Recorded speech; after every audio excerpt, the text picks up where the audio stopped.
इयं ब्रह्म वेदान्तविदो वदन्ति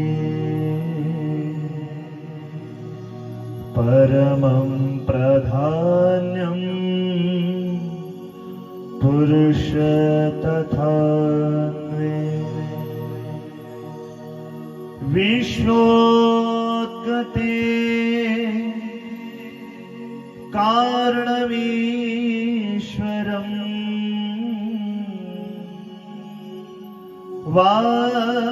तस्मै नमो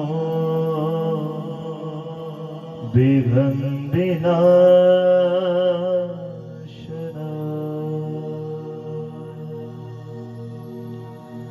वन्दे बोधमयं नित्यम्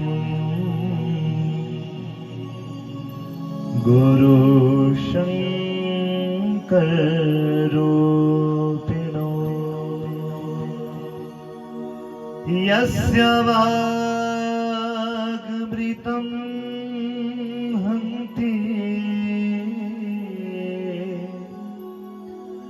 विषं संसारसंज्ञकम् वंशी विभूषितकरा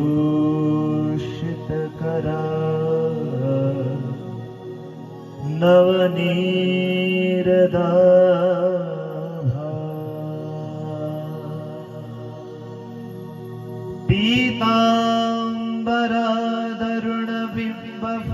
पीताम्बरादरुणबिम्बफलाधरोष्ठा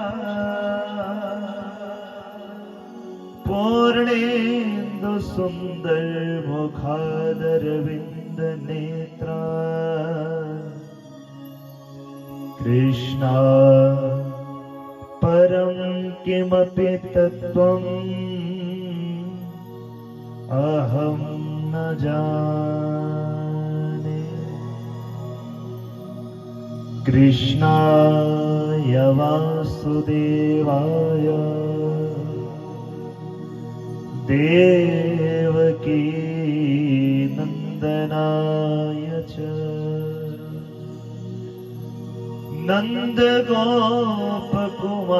नन्दगोपकुमाराय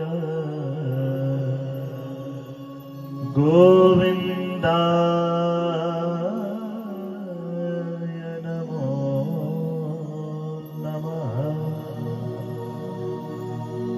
नारायणं नमस्कृत्यं नरं चैव नरोत्तमम् देवीं सरस्वतीं व्यासं ततो जयमुदीरये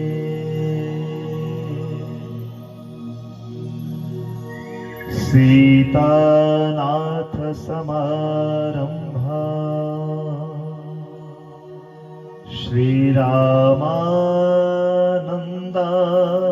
श्रीरामानन्दार्यमध्यमा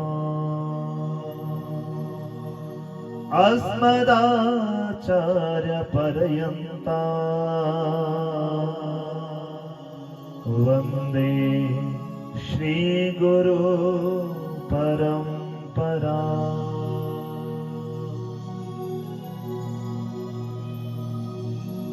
श्री राधे मेरी स्वामिनी मैं राधे जो को दास जन्म जन्म मोहे दीजियो प्यारी निज चरण में जन्म जन्म मोहे दीजियो प्यारी निज चरण में बोली श्री बांके बिहारी लाल की श्री राधा रानी सरकार की श्रीमद्भागवत महापुराण की श्री सद्गुरुदेव भगवान की श्री सुखदेव महाराज की श्री व्यास जी महाराज की नमः पार्वती पतय हर हर महादेव। जय जय श्री राधे, जय जय श्री राधे, जय जय श्री राधे श्याम।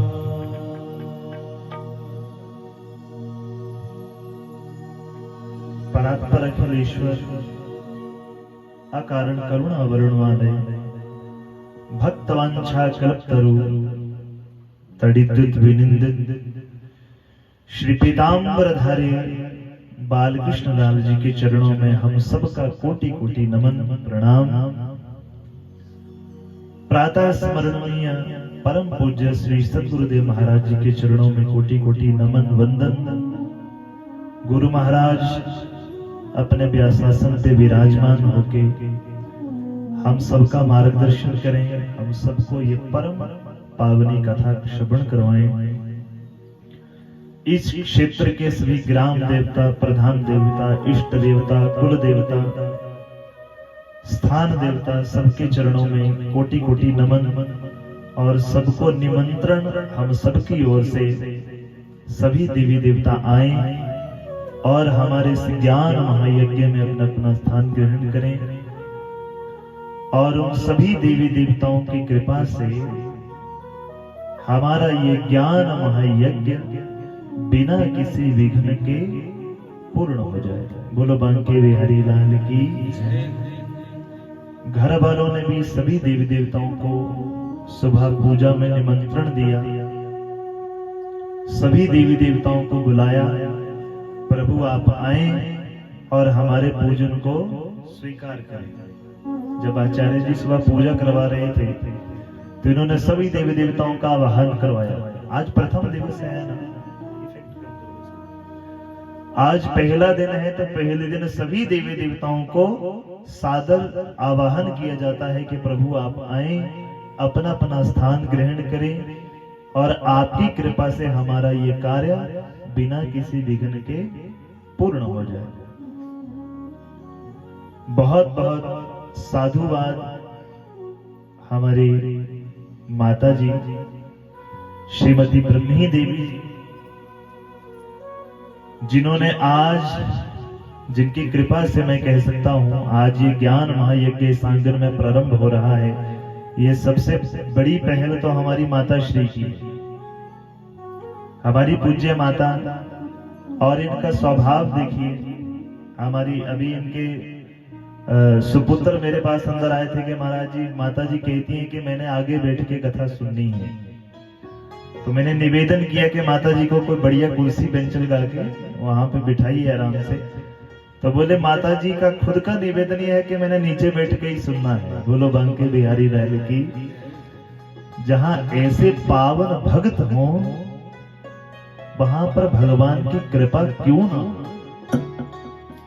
हमारी पूज्य माता जी और उनके सुपुत्र श्री सुरेंद्र सिंह जी और श्री सुरेश कुमार जी और इनका पूरा परिवार आज ये ज्ञान महायज्ञ अपने घर में, अपने इस आंगन में प्रारंभ कर रहा है।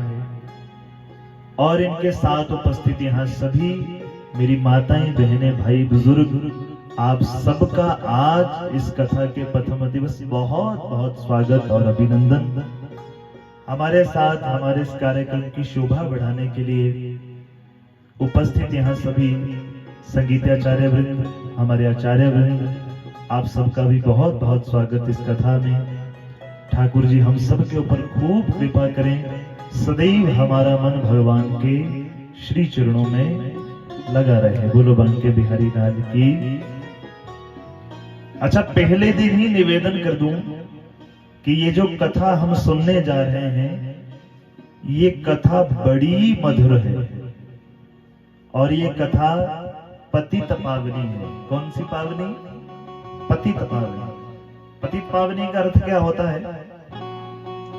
जो तो अच्छा है, अच्छे को तो सारी दुनिया ही अच्छा बोलती है, पर जो कदाचित किसी कुसंगति के कारण अच्छे रास्ते पे चलते चलते गलत रास्ते को पकड़ लेता है ना, उसको भी गलत रास्ते से उठाकर सीधे रास्ते पर चलाने वाली ये श्रीमद् भागवती कथा है।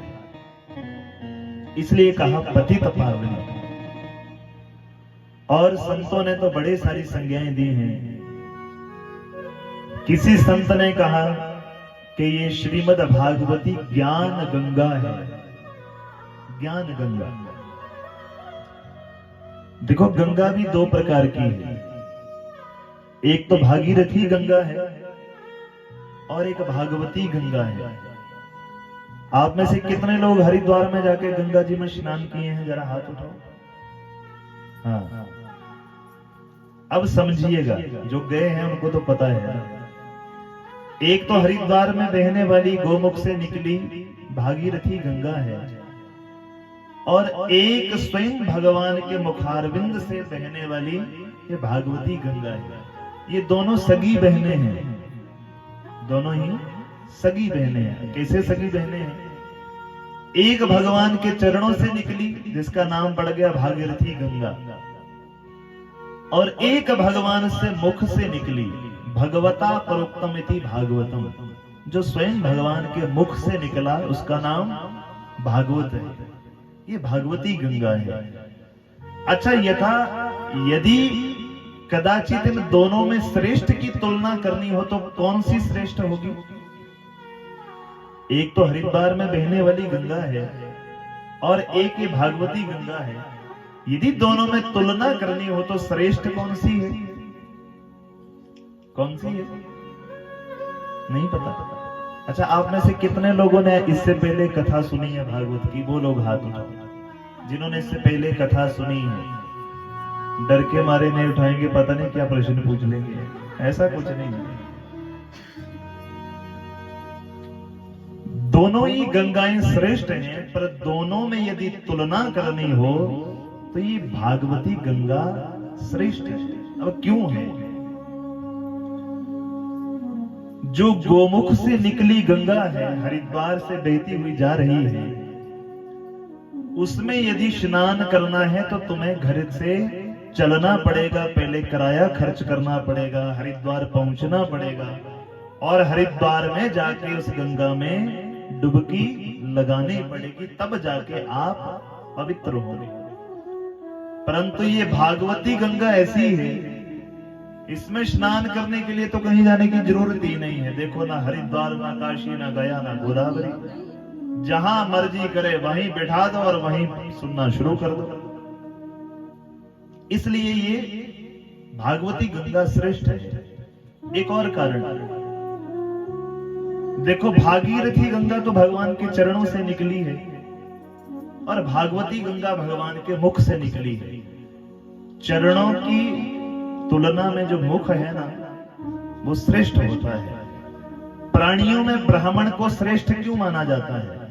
क्योंकि वेद कहता है ब्राह्मणोस्य मुखमासीद्दाहु राजन्यः कृतः उरुतदस यद्वैश्यः पद्याग्ं शूद्रो अजायत। भगवान के मुख से जो निकला है वो ब्राह्मण है, इसलिए ब्राह्मण को श्रेष्ठ माना जाता है। ब्राह्मण भगवान का स्वयं मुख ही है, इसलिए ब्राह्मण को श्रेष्ठ माना जाता है। वैसे ही भगवान के मुख से निकली ये भागवती गंगा है। ये भागवती गंगा हरिद्वार में बहने वाली गंगा से कोसों श्रेष्ठ है। बोलो श्रीमद् भागवत महापुराण की। अब ये गंगा सबसे पहले कहां से निकली? पृथ्वी पर बहने वाली गंगा तो सबसे पहले गोमुख से निकली ना, पर ये गंगा भगवान के मुख से निकली। सबसे पहले इस भागवती गंगा का ज्ञान भगवान नारायण ने स्वयं ब्रह्मा जी को दिया, और उस समय इस भागवती गंगा के 4 ही श्लोक थे। कितने श्लोक थे? 4। अब आप में से बड़े लोगों ने हाथ उठाया था, ज्यादा नहीं आता होगा तो 4 मंत्र तो सबको आते ही होंगे, है ना? आते होंगे ना? आओ आप सब मिलकर मेरे साथ बोलना। पहला मंत्र शुरू करते हैं।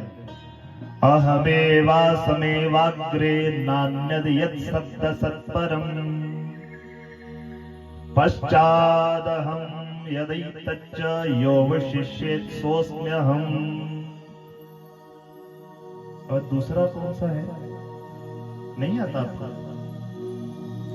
अच्छा ठीक, बोलो बांके बिहारी लाल की। देखो आचार्य जी को सब आता है, पर ये सोच रहे हैं पहला दिन है, पहले तीजो देखना भी तीजो गया फिर यहाँ अपनी गल सुनाई है। बोलो श्रीमद् भागवत महापुराण की।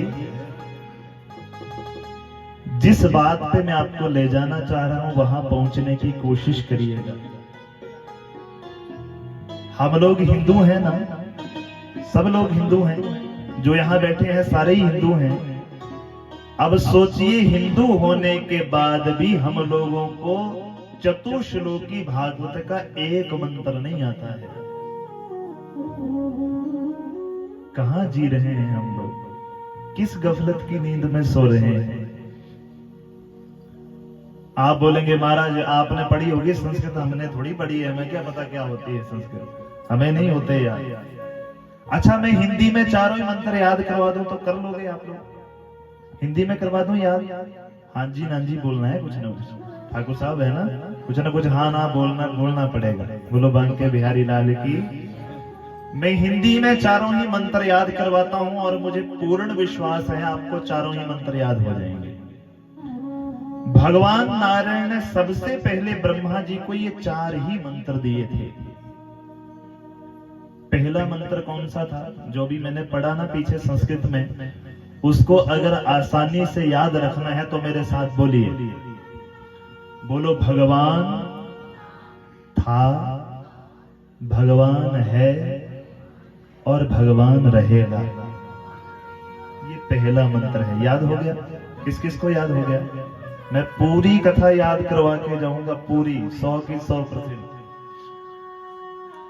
पहला मंत्र भगवान ने दिया नारद ब्रह्मा जी को कि मैं सृष्टि से पूर्व था और सृष्टि बनने के बाद भी मैं ही उसका पालन करता हूं, और जब सृष्टि प्रलय हो जाती है तो उसके बाद भी मैं ही बचता हूं।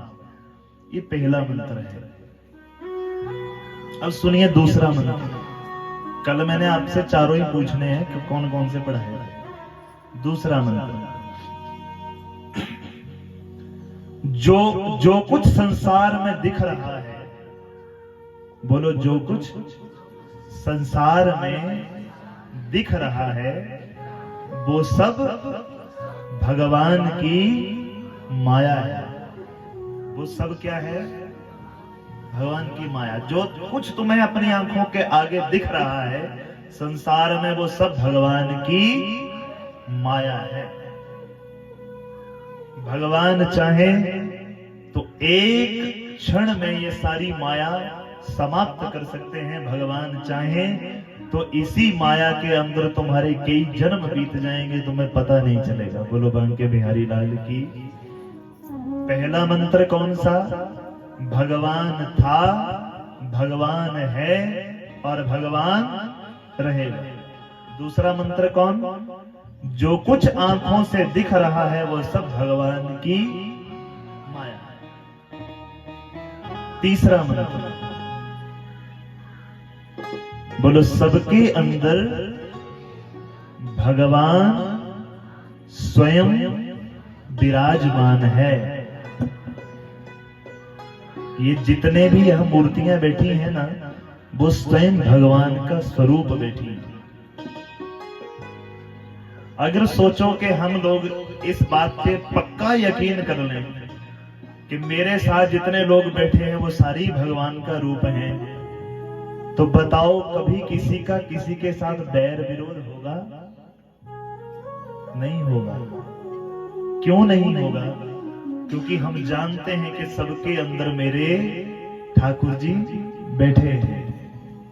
ये सारे ठाकुर जी के ही तो रूप हैं। अच्छा बताओ, मंदिर किसने बनाया? किसने बनाया मंदिर? हम आप जैसे किसी ने बनाया होगा मंदिर। और मंदिर के अंदर जो मूर्ति रखी है वो किसने बनाई है?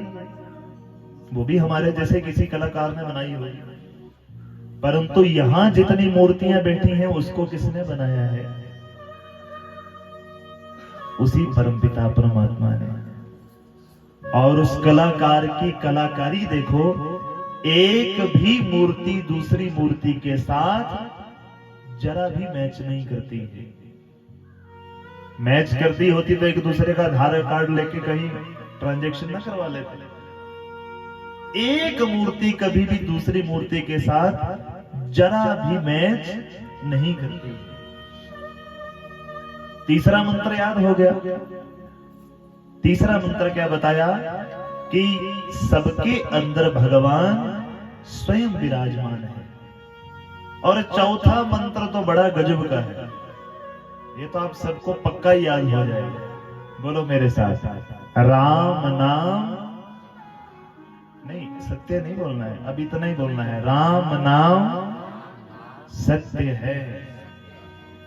फिर बोलो, हरि का नाम सत्य है। याद हो गया चौथा मंत्र? चौथा तो बोले हमें पहले ही आता था महाराज, आपने क्या याद कराना। पर विडंबना देखिए हम लोगों की, ये सबको ही पता है कि मात्र राम का नाम ही सत्य है। पर जब घर में कोई छोटा बच्चा बोल दे ना मम्मी के आगे राम नाम सत्य, तो मम्मी जोर का थप्पड़ मारती है। अभी घर के अंदर नहीं बोलते हैं, जब किसी को लेके जाते हैं तब बोलते हैं राम नाम सत्य। ये विडंबना है हम लोगों की। जो बच्चों को सिखाना है वो सारी उम्र सिखा नहीं पाए, और जो सिखाना नहीं चाहिए था वो उनके दिमाग में ठूस ठूस के सिखाया गया। बोलो बांके बिहारी लाल की। पीछे की कथा में एक बच्चे को बुलाया हमने, और उस बच्चे को पूछा, बेटा 69 कितने होते हैं? एक बच्चा था, वो पता नहीं सेकंड की थर्ड क्लास में पढ़ता होगा, अब पढ़ता होगा किसी कॉन्वेंट स्कूल में, मुझे नहीं पता। मैंने बोला, बेटा 69 कितने होते हैं? बोले जी पता नहीं। मैं क्या 79 कितने होते हैं? बोले पता नहीं।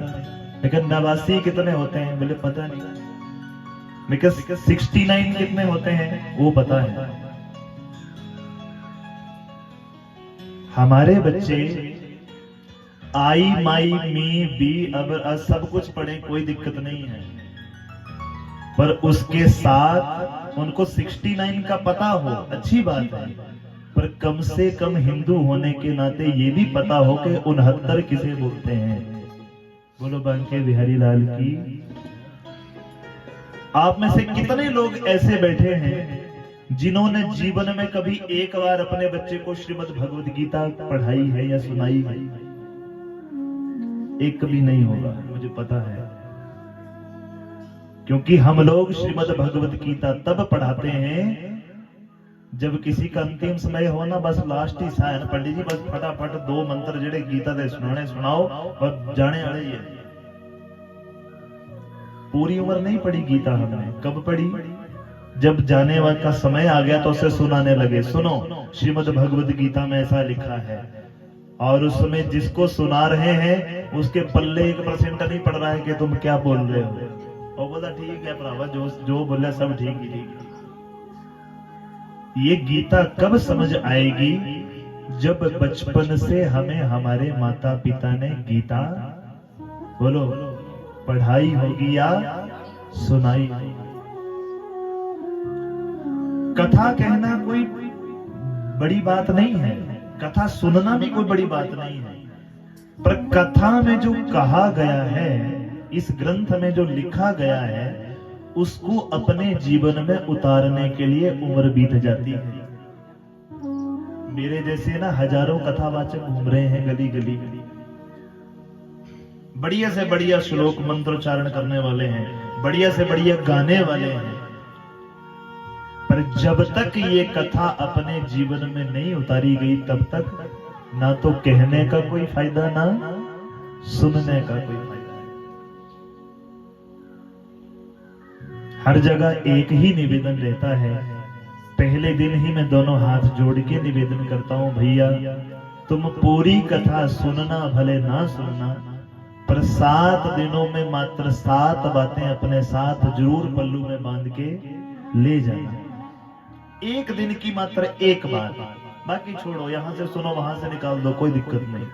तुम्हें नहीं मतलब के हिरण्यकशिपु कौन था, तुम्हें नहीं पता मतलब के हिरण्याक्ष कौन था, तुम्हें नहीं लेना देना के भगवान कौन सी पीढ़ी में आए, सब कुछ छोड़ो, पर रोज की एक बात यहां से अपने साथ पल्लू में बांध के ले जानी है और उस बात को अपने जीवन में उतारने की कोशिश करनी है। अच्छा, 7 दिन में 7 अच्छी बातों को धारण करना है और 7 दिन में अपने 7 दुर्व्यसनों को या बुरी आदतों को हमने पक्के वाले छोड़ देना है। अब आप बोलेंगे महाराज थोड़े चुगे अब गुण साढ़े तो सारे गुण ही गुण है, हमें तो कोई बुराई है ही नहीं। अपने अपने भीतर झांक के देखना, दूसरे को पता नहीं चलता। आपको तो मैं एक धर्मात्मा ही लगूंगा, पर जब मैं आंखें बंद करके बैठूंगा, अपने अंदर झांकने की कोशिश करूंगा, तब पता लगेगा कि मैं कितना पापी हूं, रोज मैं कितना पाप करता हूं, कितने लोगों का दिल मेरी वजह से दुखा होगा आज तक। सोचिए, कभी विचार करिए। और जैसे हमारे कर्म हैं, क्या उन कर्मों के अनुसार हम लोगों को नरक में भी जगह मिलेगी? नहीं मिलेगी। वहां भी हम जब पहुंचेंगे तो द्वार बंद हो जाएंगे, भैया यहाँ भी हाउसफुल है, कोई और जगह देखो। 7 दिन में मात्र 7 अच्छी बातों को हमने धारण करना है और 7 बुराइयों का त्याग कर देना है। बोलो बांके बिहारी लाल की। अब भगवान ने ये चारों ही मंत्र ब्रह्मा जी को दिए। ब्रह्मा जी ने ये चारों ही मंत्र अपने पुत्र नारद जी को दिए और नारद जी ने ये चारों ही मंत्र श्री व्यास जी को दिए और व्यास जी ने इन्हीं 4 मंत्रों के कितने मंत्र बना दिए? कितने मंत्र हैं, कितने श्लोक हैं भागवत महापुराण में? कितने हैं? भरावा तू जान बोलिया, कथा बाचक तो है, तू जान के नहीं। फिर निवेदन कर रहा हूं कि हम लोग तो हिंदू के नाम पे धिक्कार हैं, जिनको अपने ग्रंथों पुराणों का पता ही नहीं है। अच्छा, पीछे पूजा करवा रहे थे हमारे आचार्य जी, इन्होंने ये बड़े विधान से काम करते हैं, विधान में कोई कंप्रोमाइज नहीं करते हैं, इसीलिए इनसे निवेदन रहता है हमारे 100 काम छोड़ के आप हमारे साथ चलिए। बहुत विधान से काम करवाते हैं। इन्होंने कहीं पूजा करवाई तो यजमान जी बेचारे मेरे पास आए, बोले जी आपके आचार्य जी ना बड़े विधान से काम करवाते हैं, बड़े बड़े थोड़े जेंटल पर्सन थे, ये आपके आचार्य जी बहुत विधान से काम करवाते हैं। मैं क्या अच्छा जी, और बोले उन्होंने आज पूजा करवाई ना पूरा एकदम विधि विधान से करवाई। मैं क्या अच्छा जी, मैं सुनता रहा उनकी बातें। जब उनका लेक्चर खत्म हो गया, मैंने उनको पूछा कि आज पंडित जी ने संकल्प में कौन सी तिथि पढ़ी थी? जो संकल्प पढ़ा आज उसमें कौन सी तिथि पढ़ी थी आचार्य जी ने? महाराज वो तो ध्यान ही नहीं दिया। महीना कौन सा पढ़ा था? महाराज वो तो ध्यान ही नहीं दिया हमने। अरे तुम किस विधान की बात कर रहे हो? क्या तुम्हें विधान का पता है? विधान क्या होता है? क्वेश्चन मार्क तो वो करे जिसको स्वयं विधान का पता हो कि विधान क्या होता है। और फिर हमें आके बता रहे महाराज उन्होंने बड़े विधान से पूजा करवाई। अरे भाई, मैं अपने जो मेरे यजमान है ना, उनसे भी मैं दोनों हाथ जोड़ के निवेदन करता हूं, भाई कम से कम जितनी पूजा सत्यनारायण की कथा में हमारे पंडित जी हमारे घर में करवाते हैं ना, उतनी पूजा का ज्ञान सबको होना चाहिए। आप लोग एग्री है मेरी बात से? मानते हैं इस बात को? अच्छा, आपको क्या पता है कि आपके पंडित जी आपके घर में क्या करवा के चले गए? तुम्हें पता है कुछ? कोई पता नहीं, जो पंडित जी बोले सब ठीक है। हो सकता है श्राद्ध के मंत्र ही तुम्हारी पूजा में बोल दिए हो, तुम्हें पता है? नहीं पता है। क्यों नहीं पता है? क्योंकि कभी हमने जीवन में इस ओर ध्यान ही नहीं दिया, कभी हमने समझा ही नहीं कि हमारा सनातन धर्म है क्या। और जब बोलो सत्य सनातन धर्म की जय, तो सब लोग दोनों हाथ जोड़ के करेंगे जय। अरे जय बोलने से जय नहीं होगी मेरी माताओं, जय तब होगी जब हमें पता चलेगा कि हमारा सनातन धर्म है क्या। कोई समझाने वाला हो कि सनातन धर्म होता क्या है। आजकल सबको पता है, किसी से पूछो तुम्हारा धर्म क्या है, जी सनातन धर्म है। होता क्या है सनातन धर्म? उसके आगे जीरो, कुछ पता नहीं जी। इस बात को समझिए। कोई अगर आपसे पूछे आपका धर्म क्या है, तो आप बोलेंगे कि हमारा धर्म सत्य सनातन धर्म है। और सनातन धर्म होता क्या है? तो सनातन धर्म के आधार हमारे 4 वेद हैं। कितने वेद हैं? 4। कौन कौन से वेद हैं? 4।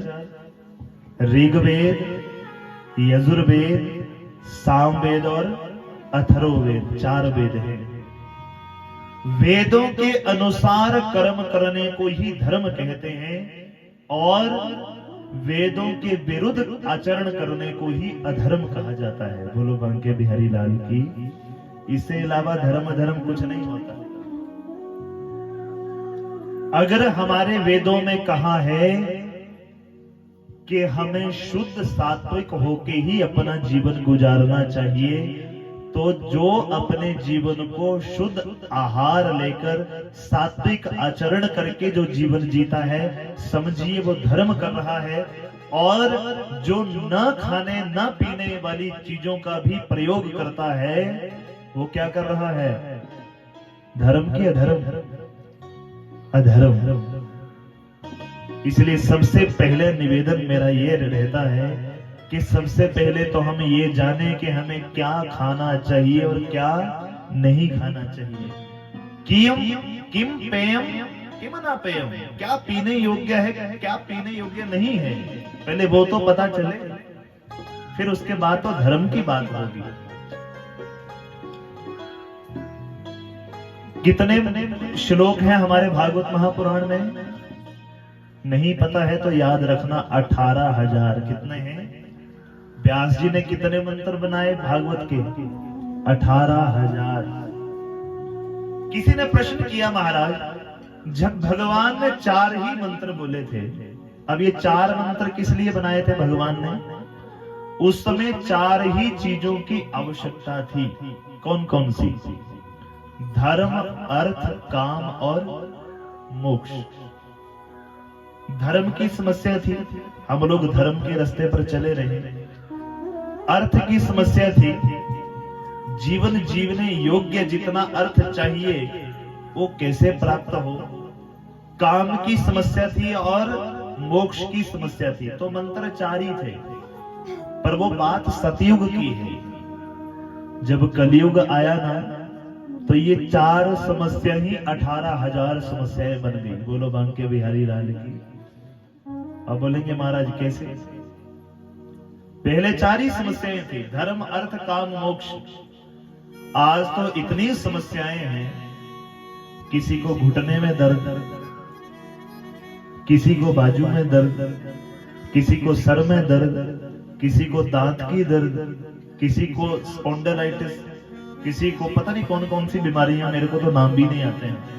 अब किसी को, छोटे छोटे बच्चों को पूछो जिनकी हार्ट की स्टंटिंग हुई है, अभी स्टंट डला है, 4-4, 5-5 साल के बच्चों को। 6 साल के बच्चे को मैंने पीजीआई में देखा, दोनों किडनियां फेल हैं, डायलिसिस करवा रहा है। और ये तो रही शरीर की समस्याएं। उसके बाद एक और समस्या ने जन्म लिया।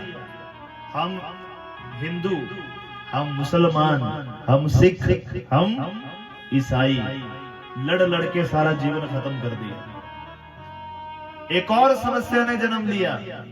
हम इंडिया वाले, हम भारतवासी, हम कनाडा वाले, हम ऑस्ट्रेलिया वाले, ये भी समस्या ही है। एक और समस्या ने जन्म लिया, हम ब्राह्मण, हम क्षत्रिय हैं, हम किसी के आगे झुकते नहीं हैं, हम ये हैं, हम वो हैं। ये सारी समस्याएं कुल मिला के कितनी हो गई? 18,000। एक आजकल और बहुत अच्छी समस्या चली है, हम बीजेपी वाले, हम कांग्रेस वाले, हम तो सपा वाले हैं जी, ये भी समस्या ही है। कुल मिला के समस्याएं कलयुग में हो गई 18,000, जिसके कारण व्यास जी को कितने मंत्र लिखने पड़े? 18,000। बोलो बांके बिहारी लाल की। इन 18,000 जब ये श्लोक व्यास जी ने लिखे तो ये अपने पुत्र शुकदेव महाराज जी को सुनाए। ये कथा हम आगे सुनेंगे। और शुकदेव महाराज जी ने यही श्रीमद् भागवती ज्ञान महायज्ञ, ये ज्ञान गंगा आगे किसे प्रवाहित की? शुकदेव जी ने किसे कथा सुनाई थी? राजा परीक्षित को। राजा परीक्षित को कथा क्यों सुननी पड़ी? क्योंकि उसके पास 7 ही दिन थे। कितने दिन थे? 7 ही दिन थे।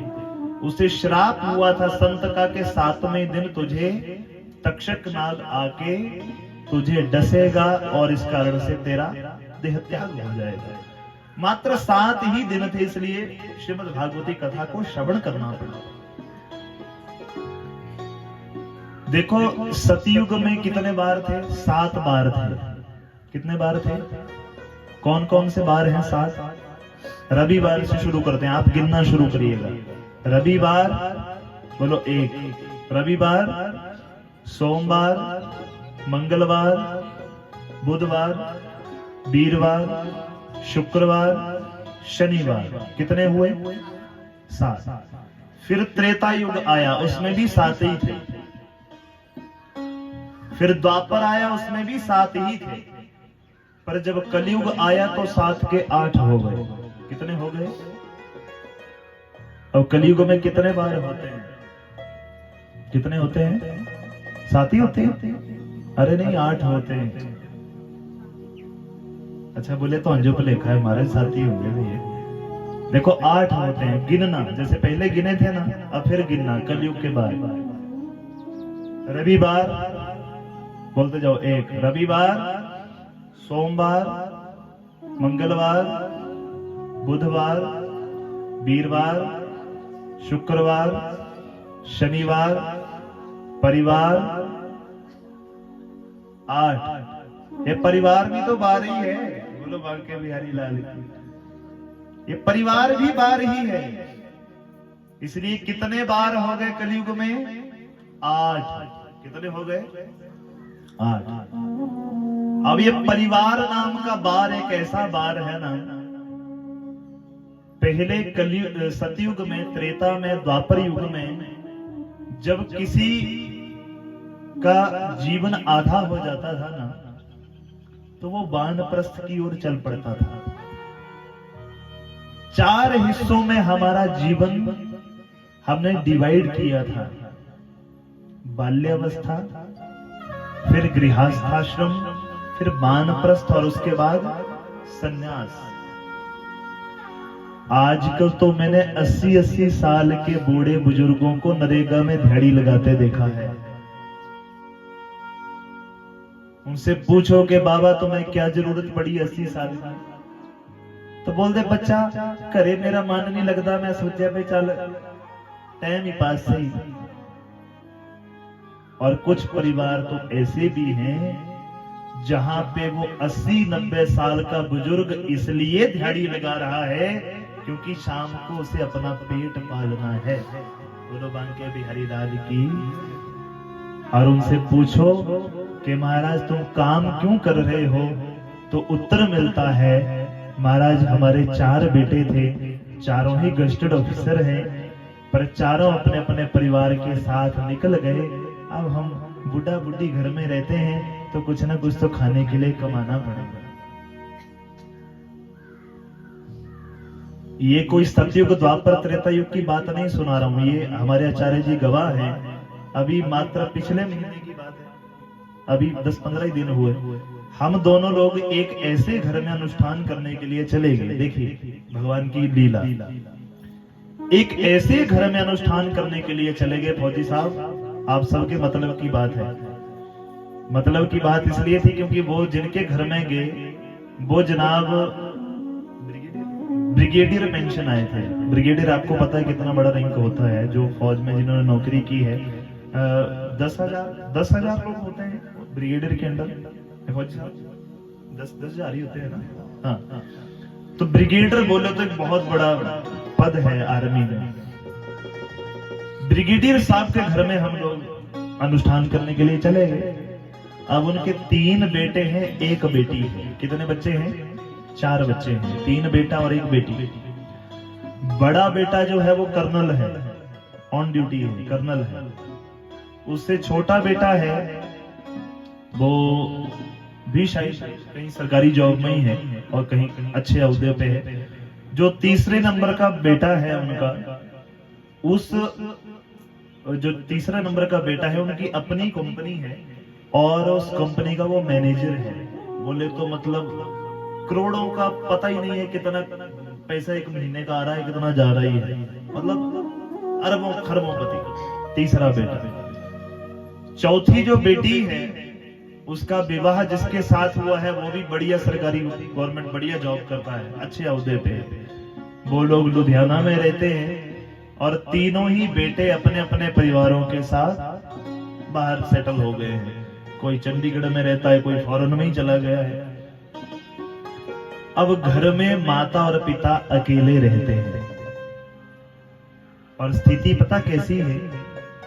जो ब्रिगेडियर साहब हैं, अपने हम बिल्कुल छोटे छोटे थे तब से उनको जानते हैं। वो इतने एक्टिव थे कि उनको कोई बीमारी छूने से भी डरती थी, इतने एक्टिव थे वो। और आज इस उम्र में भी इंग्लिश की फ्लुएंसी ऐसी है जितना कोई अच्छा पढ़ा लिखा बच्चा उनके आगे फेल हो जाए। ब्रिगेडियर साहब की पोजीशन ऐसी है, यूरिन पाइप लगी है, बहुत बुरी हालत है। बिस्तर पे पकड़ के सुलाया जाता है, पकड़ के ही उठाया जाता है। वो और उनकी पत्नी दोनों रहा करते थे। पत्नी भी बेचारी ऑन बेड है थी, अभी पीछे वो उनकी पत्नी एक्सपायर हो गई। बेचारे बेशक दोनों ही बिस्तर पर थे पर एक दूसरे का सहारा था। ये नहीं वो है पीछे बेचारी देवी, वो हमारी माता एक्सपायर हो गए, उनका देहांत हो गया। अब स्थिति देखिए, वो इतने बड़े रैंक का एक ऑफिसर अपने पूरे घर में अकेला रहता है, कोई बच्चा उसके पास नहीं रहता है। और अपने घर में एक नौकरानी रखी है जो बेचारी उनको अंदर बाहर करती है, खाना बना के देती है। सबसे बड़ा दुख मुझे इसलिए हुआ कि उन बच्चों, हम उनको बचपन से जानते हैं, उन बच्चों को स्टैंड करने के लिए उन्होंने ना अपने जीवन में सब कुछ दांव पे लगा दिया था। सब कुछ, अपने परिवार तक को छोड़ दिया था उन बच्चों के लिए कि इन बच्चों को मैंने अच्छी शिक्षा देनी है, कल को अच्छी पोस्ट पे जाएं। सब कुछ उन बच्चों के लिए नछावर कर दिया। आज वो बच्चे अपने पिता को अकेले छोड़ के सब बढ़िया अपनी अपनी ड्यूटी कर रहे हैं। याद रखिए, जीवन में जो दूसरा मंत्र सिखाया ना मैंने, जो कुछ दिख रहा है वो सब इसकी माया है।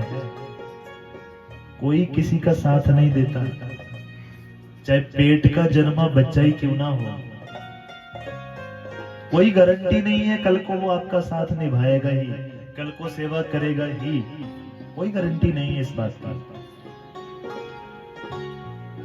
समस्या उनकी शिक्षा में नहीं है, समस्या ये नहीं है कि ब्रिगेडियर साहब ने उनको अच्छी शिक्षा नहीं दी, पर समस्या ये है जो शिक्षा देनी चाहिए थी वो नहीं दी, और जो शिक्षा दी वो उनके कुछ किसी काम आई ही नहीं। बोलो बांके बिहारी लाल की।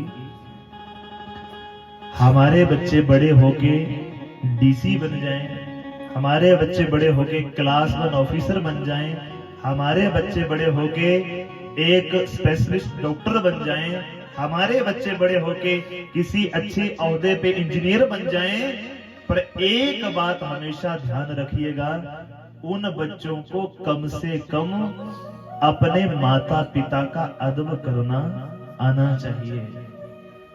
उनको ये पता हो कि माता पिता किस हस्ती का नाम है। हम महात्म्य में प्रवेश कर रहे हैं अभी, जो भागवत का महात्म्य है। प्रथम मंत्र में बड़ा सुंदर कहा, सुनिए।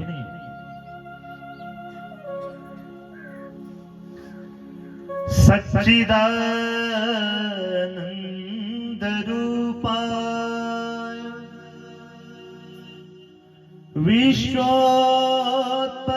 विश्वोत्पत्त्यादि हेतवे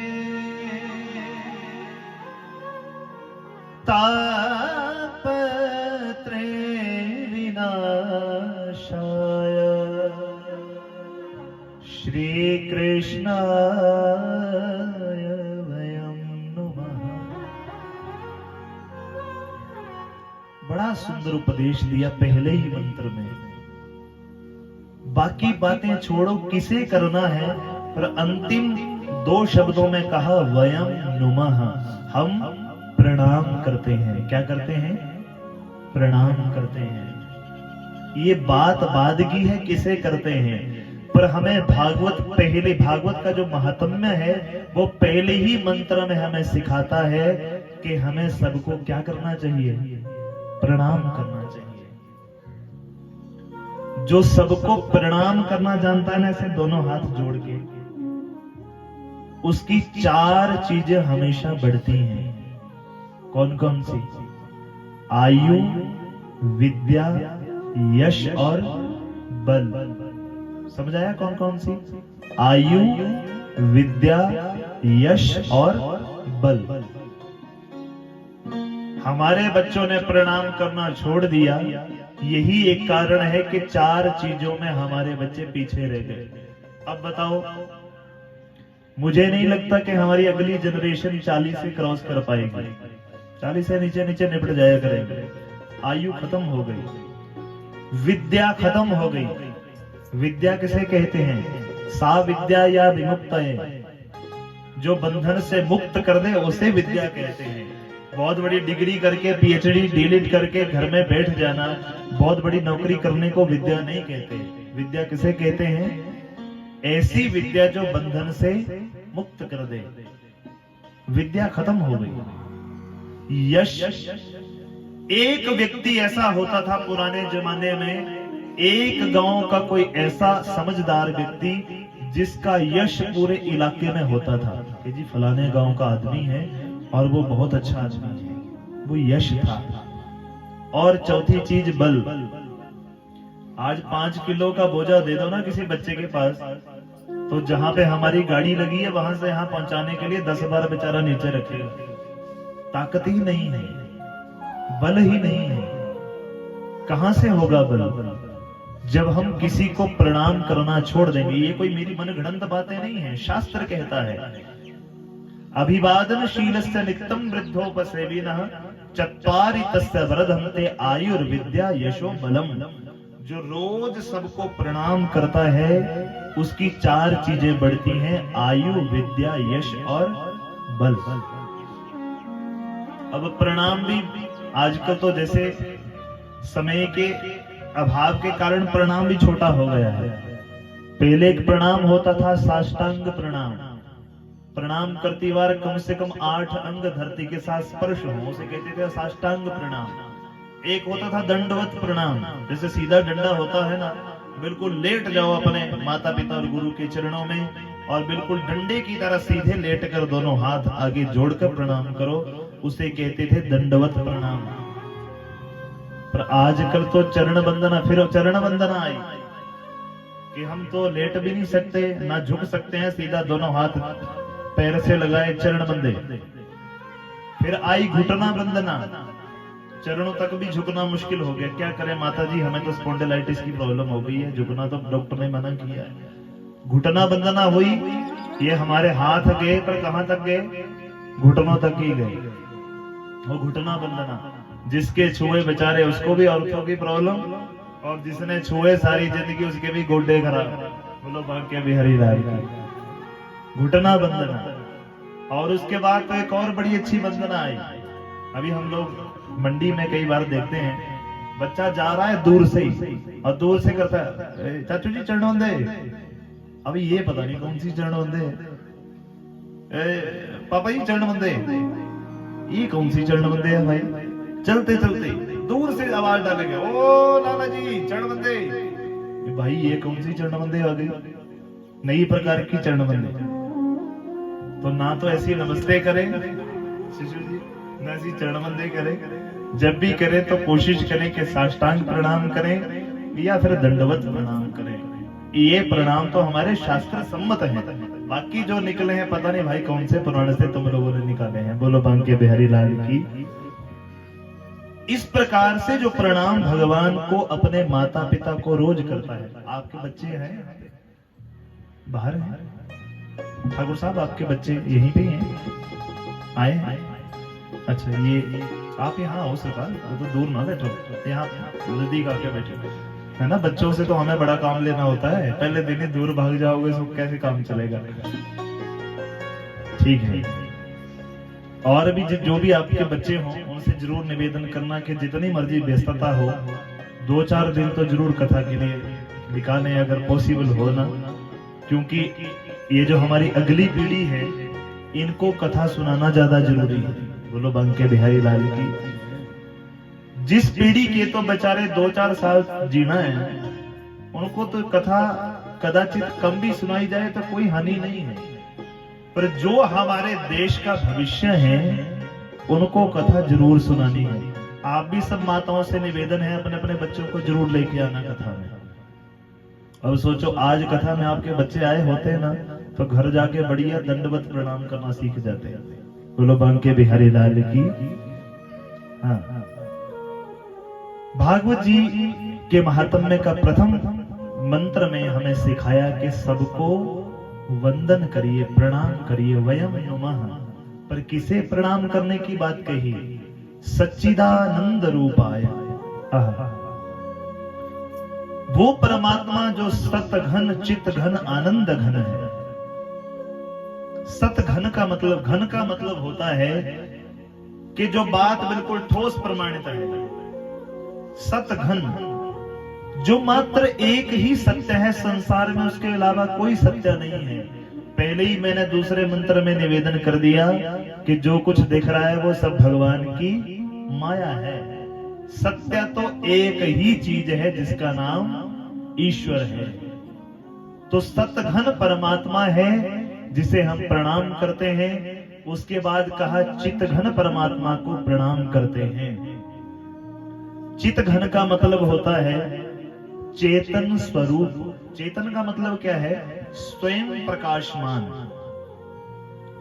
जिसे किसी से प्रकाश लेने की जरूरत नहीं पड़ती। अब देखो हमारी कथा चल रही है, हम तो रोज यजमान जी को तंग करेंगे, जी यहाँ थोड़ा लाइट कम आ रही है, यहाँ थोड़ी लाइटिंग की व्यवस्था करो, या कुछ बड़ी एलईडी बल्ब लगाओ, यहाँ फलाना करो, ढिमका करो। तो ये हम लोगों को आवश्यकता है क्योंकि हम सांसारिक प्राणी हैं। परंतु जो स्वयं अपने प्रकाश से प्रकाशित है, जिसको किसी से प्रकाश लेने की जरूरत ही नहीं पड़ती, उसका नाम क्या है? उसका नाम परमात्मा है, चित स्वरूप, चित घन। और तीसरा कहा आनंद घन, जो भगवान आनंदालय है, जहां एक ही चीज मिलती है। कौन सी? आनंद। ये जो संसार है ये दुखालय है। अब भोजनालय में जाओ, रसोई में जाओ तो क्या मिलेगा वहां पे? रसोई में क्या मिलता है? भोजनालय में भोजन मिलता है। विद्यालय में जाओ तो विद्या मिलती है। अब दुखालय में जाओ तो दुख मिलेगा, संसार है। और आनंदालय वो भगवान है जिसके पास है ही आनंद, उसके पास आनंद के अलावा कुछ है ही नहीं। आनंद सिंधु सुख राशि, तुलसीदास जी ने कहा। ये भगवान तो वो भगवान है जो आनंद के समंदर हैं, जिनके पास आनंद ही आनंद है। हमने तो आनंद को बड़ा छोटा सा बना दिया। पीछे में एक कथाकार को सुन रहा था, उन्होंने कहा कि हमने आनंद को इतना छोटा बना दिया। आज बढ़िया लंगर बना है ना, शाम को लंगर खाएंगे यहाँ पे, बढ़िया मटर पनीर बना होगा ना, तो मटर पनीर खा के बोलेंगे आनंद आ गया भाई, बड़ा स्वाद मटर पनीर बना था। आज धुली दाल बनी थी, धुली दाल खा के आनंद आ गया। आज हमने पानी पूरी खाई, आनंद आ गया। अरे ये कोई आनंद है क्या? ये आनंद नहीं है, ये तो क्षण भर के लिए एक सुख मिला है, क्षण भंगुर सुख, जीभा का स्वाद है। अभी मीठा खाया तो 2 मिनट के लिए सब कुछ मीठा मीठा लगेगा, उसके बाद कोई कड़वी चीज खा लो तो पता नहीं चलेगा जो मीठा खाया था वो कहां गया। वो तो क्षण भंगुर सुख है। पर आनंद किसका नाम है? आनंद स्वयं वो भगवान है। जब हम भगवान के चरणों में पूरी तन्मयता के साथ बैठ जाते हैं, अपने प्रभु का ध्यान करते हैं ना, तो ऐसा आनंद हमें प्रदान करता है, जिस आनंद को मिलने के बाद ये संसार के छोटे छोटे दुख तो हमें ऐसे लगते हैं जैसे कीड़े मकोड़े होते हैं छोटे छोटे।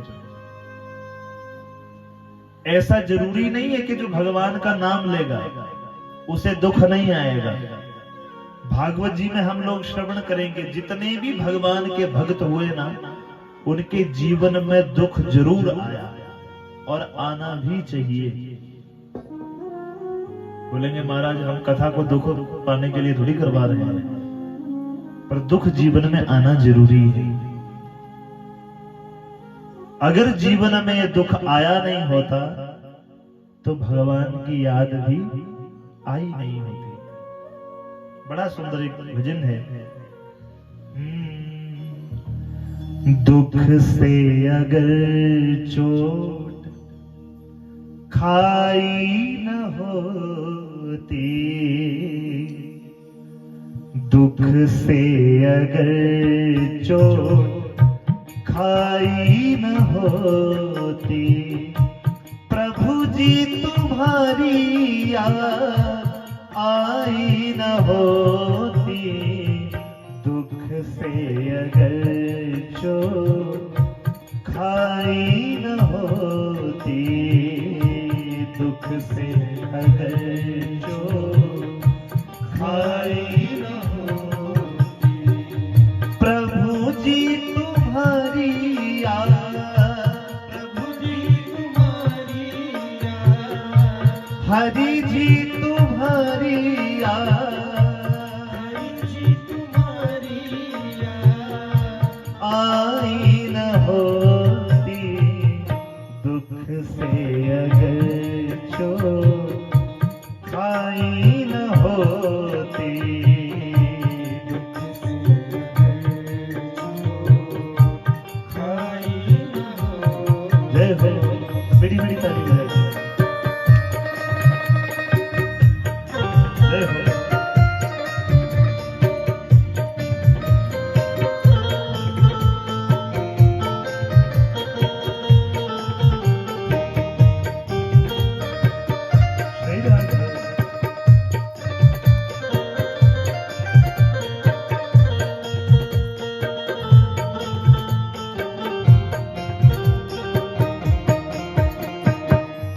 न दिखते प्रभु के ये शुभ रंग न्यारे, न दिखते प्रभु के ये शुभ रंग न्यारे, न दिखते प्रभु के ये शुभ रंग न्यारे,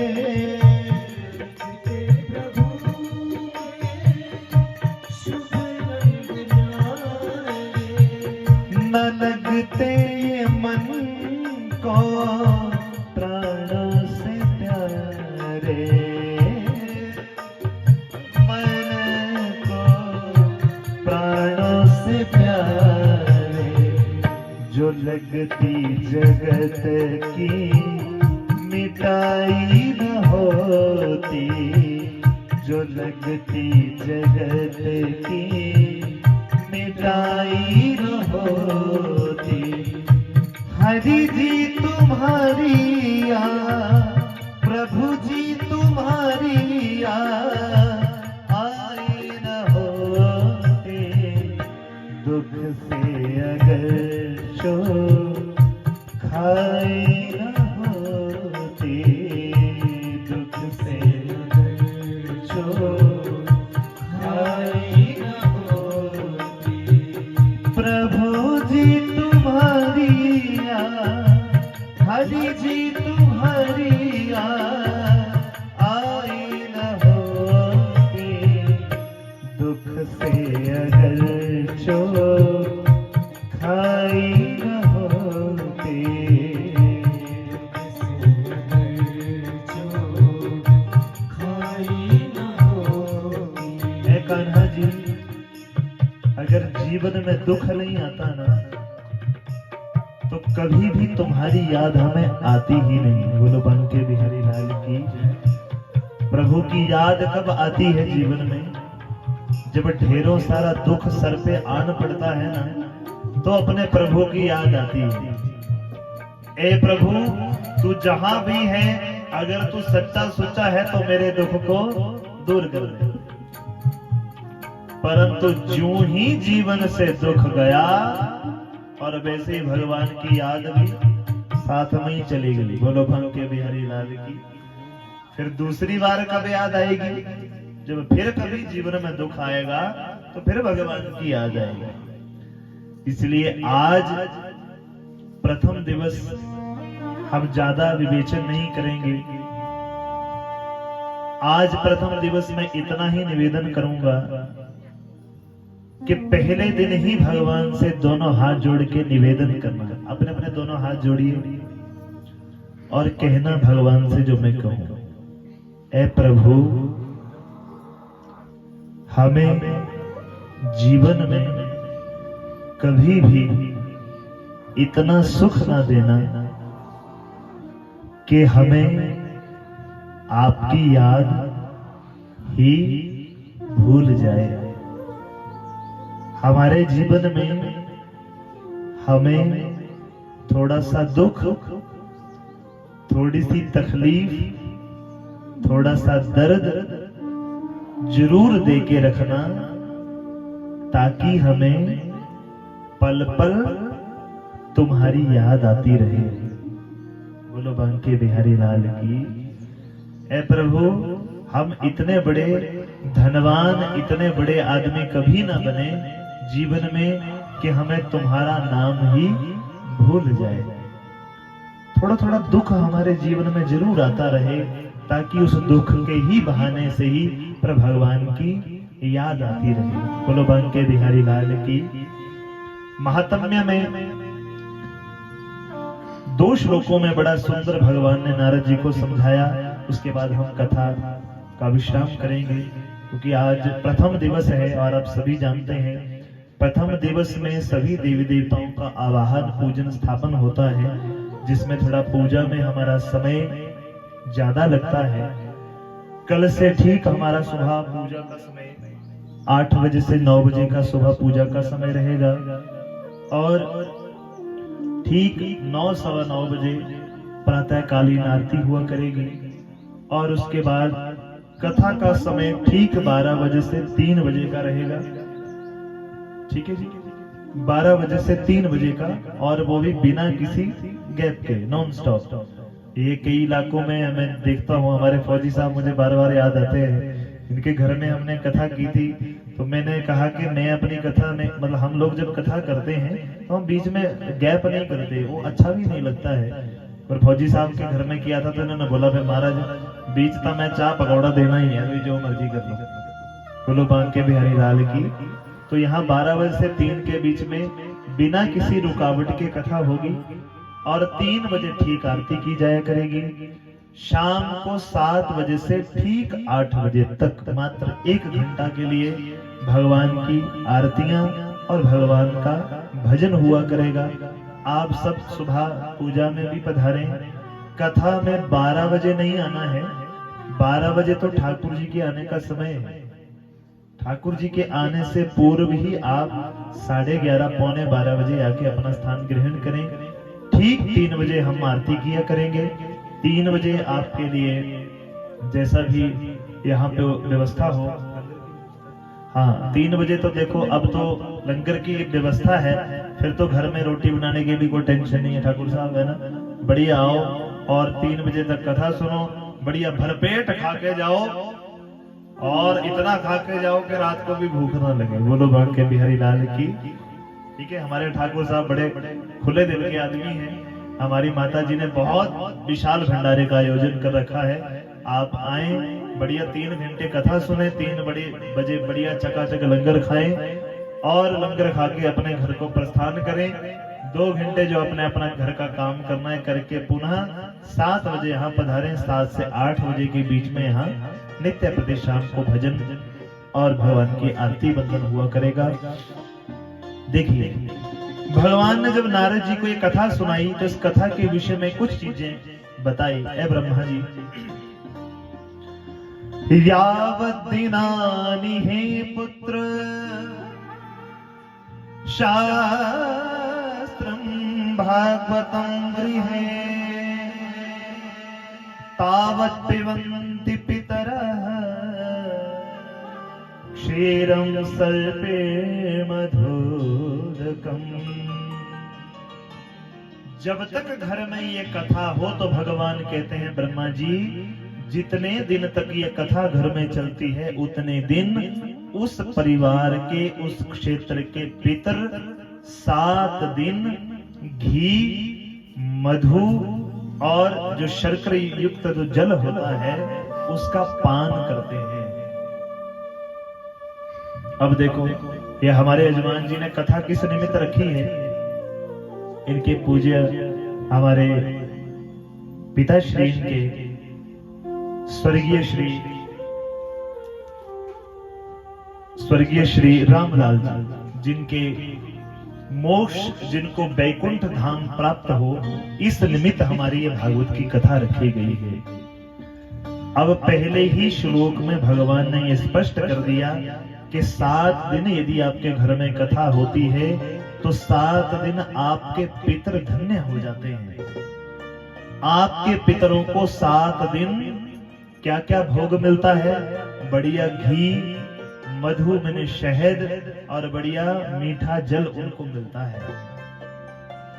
इसलिए जब 7 दिन ये भोग हमारे पितर ग्रहण करते हैं तो 7वें दिन जब इस कथा का भोग होता है उस दिन हमारे सारे पितर दोनों हाथ खोलकर हम सबको आशीर्वाद देके जाते हैं। बोलो बांके बिहारी लाल की। दूसरे श्लोक में भगवान ने कहा, यत्र यत्र भवेत पुण्यम शास्त्रं भागवतं कलौ तत्र तत्र सदैवाहं भावामि त्रिदशे सह। ए ब्रह्मा जी, जब तक जिस घर में मेरी ये भागवती कथा चलती है तब तक सुनिए, बड़ी मतलब की बात है, तत्र तत्र सदैव अहम, मैं, भगवान स्वयं को बोल रहे हैं, तब तक उस घर में 7 दिनों तक मैं, अब मेरे जितने भी पार्षद हैं, जितने मेरे भक्त गण हैं, जितने भी मेरे भक्त शिरोमणि हैं, उनके साथ मैं उस घर आंगन में निवास करता हूं। बोलो बांके बिहारी लाल की। अब आज से ही याद रखना, ये जो हमारे टेढ़ी टांग वाले हैं ना, इनका सीसीटीवी की जो फुटेज है वो बड़ी खतरनाक है। आप कमरे के अंदर भी कोई कारस्तानी कर रहे हैं तब भी इनको पता चल रहा है। बोलो बांके बिहारी लाल की। 7 दिनों तक तो ये स्पष्ट है कि भगवान यहाँ अपनी संपूर्ण शक्तियों के साथ विराजमान हो गए। 7 दिनों तक मुख्य यजमान जितने भी हैं वो ध्यान दें। नंबर 1, आपको किसी भी कारण क्रोध नहीं आना चाहिए 7 दिनों तक। अगर क्रोध आया तो भगवान वहां से पलायन कर जाते हैं। मैं गप नहीं मार रहा हूं, ये लिखा है कथा। नंबर 2, किसी भी चीज की किसी से ईर्ष्या नहीं करनी है। आपको मुख्य यजमानों को आगे बिठाने का मतलब क्या होता है? पीछे जो मर्जी होता रहे, तुम्हें उससे कोई लेना देना नहीं है। वो सब संभालने के लिए हमारे फौजी साहब, हमारे श्री कमलेश जी बड़े बड़े प्रेमी भगत हैं। इनकी ड्यूटी ठाकुर साहब ने लगा रखी है, महाराज ਤੁਹਾਡਾ जिम्मा है, तुझे दिखना जो मर्जी करना। आप जो 4-5 लोग हैं ना घर के, आपको कोई मतलब नहीं, जो मर्जी होता रहे, इनको एक बार संभाल देना सारा घर। बस आपने मात्र कथा में बैठ के 7 दिनों तक अपने जीवन को धन्य करना है। बस इन 7 दिनों में किसी भी प्रकार का हमारे मन में किसी के प्रति द्वेष नहीं आना चाहिए। हम बोलें कि जी हाँ फलाने ने ऐसा कर दिया, फलाने ने वैसा कर दिया, जो मर्जी होता रहे, आपने कोशिश करनी 7 दिन ना क्रोध आए, ना मन में किसी के प्रति द्वेष हो, और ना ही मन में अहम उत्पन्न हो। अहम मैंने अहंकार, ये सबसे खतरनाक जीव है। जो बहुत बढ़िया कथा का आयोजन किया, कल को कोई आएगा और ठाकुर साहब को पकड़ के बोलेगा, ठाकुर साहब महाराज क्या बात है, थोड़ी तो इतनी बहुत बढ़िया कथा लवाई है ना, वाह जी वाह, मन गया। जो ही किसी ने शाम को भोग प्रसाद पाया, आगे ठाकुर जी को पकड़ लिया, महाराज आप तो बहुत इतना सुंदर स्वादिष्ट भोजन बना था कि पूछो। और इतनी सुनने की बात हुई, और जो हमारे यजमान जी गदागद होके खड़े हो गए, महाराज स्वाद तो बढ़ना ही है, पता बासमती में पालमपुर से मंगाई है स्पेशल। देखो इतनी सारी सब्जियां दूर दूर से बढ़िया बूटी सदे हैं। यदि जीवन में मेरे भैया इन 7 दिनों में 1% का अभिमान हुआ, तो याद रखिएगा ये कथा महाज्ञान महायज्ञ करवाना विफल हो जाता है। बोलो बांके बिहारी लाल की। जो अब मेरा कहना बुरा लगेगा ना, 7 दिन हाथ जोड़ के माफी मांग लूंगा, पर 7 दिन मुझे ऑर्डर है कि जो शास्त्र सम्मत है वो आपको बताना है। वो मेरे गुरुदेव जिन्होंने यहाँ बिठाया है, उन्होंने एक ही बात बोली है, बेटा तेरा काम है वेद विहित बात को बताना, शास्त्र सम्मत बात को बताना। फिर चाहे किसी को बुरा लगे तो 7 दिन हाथ जोड़ के माफी मांग लेना, भाई कोई बुरा लगा हो तो माफ कर दीजिए। 7 दिन बिल्कुल शुद्ध रहे, बढ़िया प्रातः कालीन ब्रह्म मुहूर्त में उठकर स्नान ध्यान करके समय से पूजा में पहुंचना है। पूजा में इससे पहले आचार्य जी पहुंचे, उससे पहले आपने जाके पूजा स्थल की सफाई करनी है। जो पूजा के बर्तन हो वो बढ़िया साफ सुथरे करके वेदिका में रखने हैं। बढ़िया पोंचा जैसा भी आचार्य जी आपको बताएं, मार्गदर्शन करें, वैसा इनके वेदिका में पहुंचने से पहले आपने करना है, यदि पूर्ण फल को प्राप्त करना है तो। जितनी भी संगत कथा सुनने के लिए आए, आप ठाकुर साहब ध्यान रखिएगा, जितने भी आपके बड़े बुजुर्ग आए, कोई भी ऐसा ना जाए जिनके आपने पांव नहीं छुए हो। कथा से उठने के बाद कोशिश रहेगी कि जितने भी आपके बड़े बुजुर्ग आए हैं सबको प्रणाम करिए, पर घुटना बंदना नहीं करनी, कम से कम चरण वंदना जरूर करनी है, पैरों तक हाथ लगने चाहिए। जी क्या बोल रहे हैं, जाना है आपने? अच्छा ठीक है। बोलो बांके बिहारी लाल की। क्या करें, जब बैठ जाते हैं तो मन करता है थोड़ा और बोलते हैं। बोलो बांके बिहारी लाल की। हमने पहले ही कहा क्या करें, हमारे ठाकुर जी की कथाई ऐसी है। और बड़ी जगह तो कई बार यजमान आते हैं, महाराज पंडित जी बथेरा हो यार, बस करा बस बड़ी हुई है 5 बजे के, पर यहाँ बैठ के सच में ही पता नहीं चलता है। और जब इस कथा में एक बार डूब जाते हैं तो फिर मन करता है बस मेरे ठाकुर जी का गुणगान निरंतर होता रहे। बोलो बांके बिहारी लाल की। तो आज हम इस कथा को यहीं विराम करेंगे, परंतु कथा विराम करते समय एक निवेदन मेरा जरूर सबसे रहेगा। निवेदन वही जो मैंने पहले किया कि पहले दिन से ही एक किसी बात को अपने साथ लेके जाएं, किसी एक बुराई को आज छोड़ देना है और किसी एक अच्छाई को अपने अंदर धारण कर लेना है। बोलो बांके बिहारी लाल की। आप लोग समय से कथा में पधारें, समय से पूजा में आए, समय से सायंकालीन कीर्तन में आए। इसी के साथ आज की कथा को हम विराम करेंगे। आइए आप सब खड़े होके सबसे पहले भगवान की आरती करेंगे, उसके बाद आप सब लोग माथा टेक के चरणाम